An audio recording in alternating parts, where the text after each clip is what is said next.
एक समय की बात है। एक गांव में एक व्यापारी रहता था।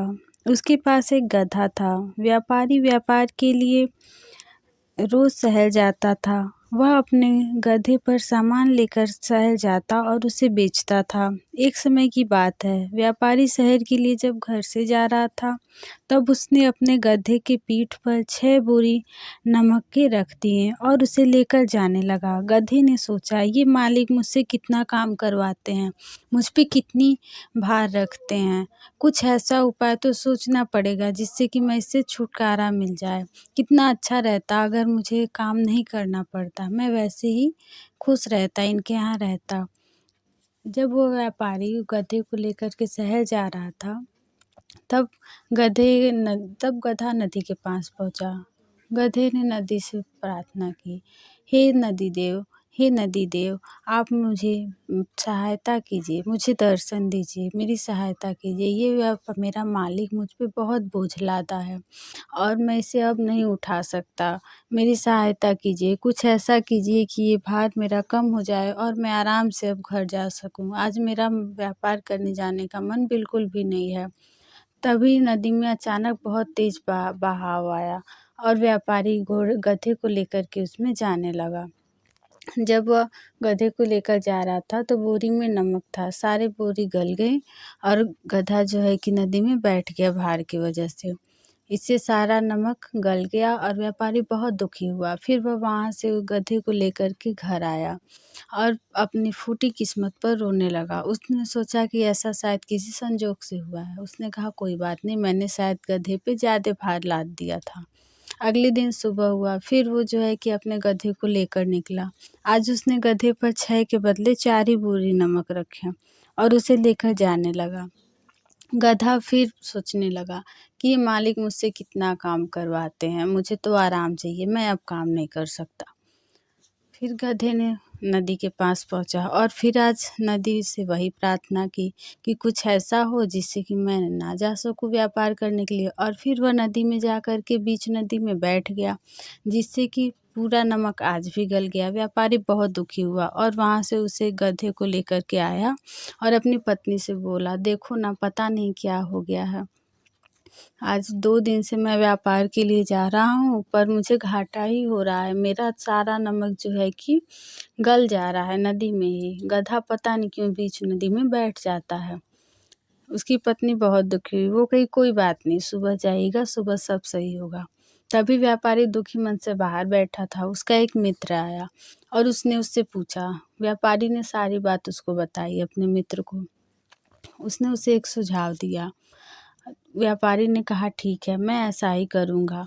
तब कल फिर सुबह हुआ, व्यापारी उठा और आज गधे पे 8 बोरी रखे और वो बोरी बिल्कुल हल्की हल्की थी। गधा सोचा, आज मालिक ने ये क्या रखा है कि इतना हल्का है, पर रखा तो 8 ही बोरी है। इतनी सारी बोरियां मैं कैसे ले जाऊंगा। फिर गधा गया और वह नदी में जा कर के और फिर आज कोई उफान नहीं आया। गधा सीधे गया और व्यापार करके चला आया। फिर अगले दिन व्यापारी ने नमक रखा तो वो भारी था। फिर गधे को आलस हुआ कि ये कितना बोझ मेरे पे लादे हैं, मैं नहीं जा सकता, मैं नहीं जाऊंगा। तो फिर जो है कि गधा गया नदी में, बीच नदी में जाके बैठ गया। फिर व्यापारी बहुत दुखी हुआ, गधे को घर लाया, खिलाया पिलाया। तब उसे अपने मित्र का बात याद आया कि उसने उसे कुछ सुझाव दिया था।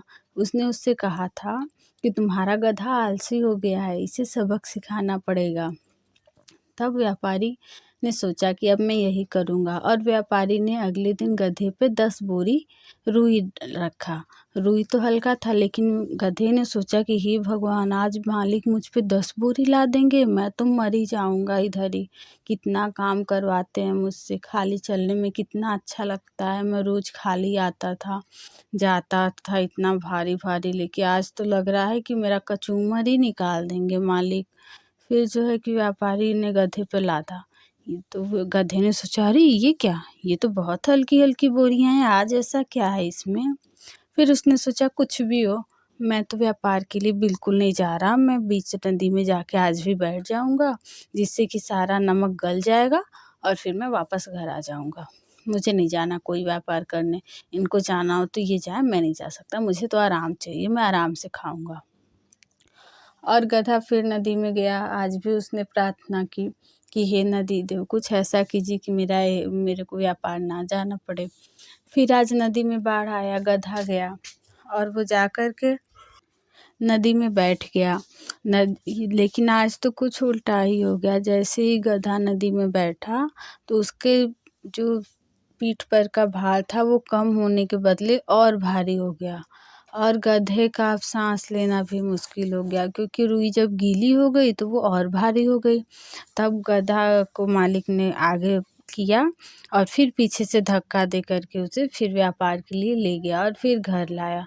आज गधा बहुत थक चुका था और उसे ये सबक भी मिल चुका था कि आलस नहीं करना चाहिए। उस दिन से गधे ने सोचा कि हे नदीदेव, आज के बाद मैं आपसे कोई भी प्रार्थना नहीं करूँगा कि आप मेरी सहायता कीजिए, क्योंकि आज आपने मेरी ऐसी सहायता की कि मेरे जो बोरियाँ इतनी हल्की थी आज वो इतनी भारी हो गई कि मैं क्या ही बोलूँ। इसलिए अब जितना भी मेरा भार रहेगा मैं उसे खुद से ले जाऊँगा और ले आऊँगा, ताकि जो है कि अब मैं कोई भी इसमें किसी से भी सहायता नहीं लूँगा। तो इस कहानी से हमें ये सीख मिलती है कि हमें आलस नहीं करना चाहिए, क्योंकि ज़रूरी नहीं है कि जो हो रहा है, जो हमें दिख रहा है वो वैसा ही हो। कभी-कभी परिस्थितियाँ हमारे समझ के विपरीत भी होती हैं। कभी-कभी कुछ ऐसा भी होता है जो हमें अच्छा नहीं लगता, पर वो होना ज़रूरी होता है। इसलिए सभी लोग आलस छोड़ कर के अच्छे से रहें, सुखी रहें, आनंदमय रहें। Thank you.